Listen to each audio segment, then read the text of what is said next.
ಮೂರು ತಂಡಗಳಲ್ಲಿ West Indies ಮತ್ತು ಇಂಗ್ಲೆಂಡ್ ಆಟಗಾರರು ಇಲ್ಲ. ಅಂದ್ರೆ ಈ ಸೀರೀಸ್ಗೆ ಹೋಗೋರು. ಒಂದು SRH ಅಲ್ಲಿ ಇಲ್ಲ, ಆಲ್ರೆಡಿ ಎಲಿಮಿನೇಟರ್ ಆಗಿರೋ SRH ಅಲ್ಲಿ ಯಾರು ವೆಸ್ಟ್ ಇಂಡೀಸ್ ಇಂಗ್ಲೆಂಡ್ ಆಟಗಾರ ಇಲ್ಲ. ಮತ್ತೊಂದು DC ಕೂಡ ಯಾರು ಇಲ್ಲ.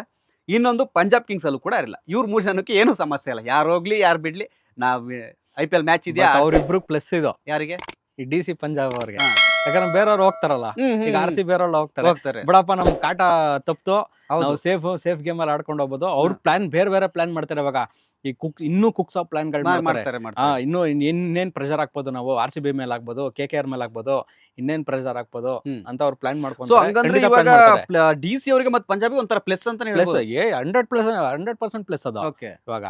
ಅವ್ರು ಯಾಕಂದ್ರೆ ಅವರು ಫಸ್ಟ್ ಆಫ್ ಆಲ್ ಅವ್ರಿಗೇನು ತಲೆನೋವೇ ಇಲ್ಲ. ಅವ್ರಿಗೆ ಇವಾಗ ಯಾರು ಹೋಗ್ತಾರೆ ತಲೆ ಓಡಿಸ್ತಾರೆ ಅವ್ರು. ಇವಾಗ ನೆಕ್ಸ್ಟ್ RCBಗೆ KKRಗೆ ಹಿಂಗ್ ನಾವು ಇನ್ನೆಷ್ಟು ಕಾಟ ಕೊಡ್ಬೋದು ಅಂತ ಯೋಚನೆ ಮಾಡ್ತಾರೆ ಅವ್ರು. ಓಕೆ ಒಂಥರ ಭಾರತ ಮಿಸೈಲ್ ದಾಳಿ ಮಾಡಿರ್ತಾರ, ನಾವ್ ಯಾವ ಬೌಲರ್ ಇಟ್ಬಿಟ್ಟು ದಾಳಿ ಮಾಡ್ಸೋದು ಅಂತ. ಖಂಡಿತ ಮಾಡ್ತಾರೆ.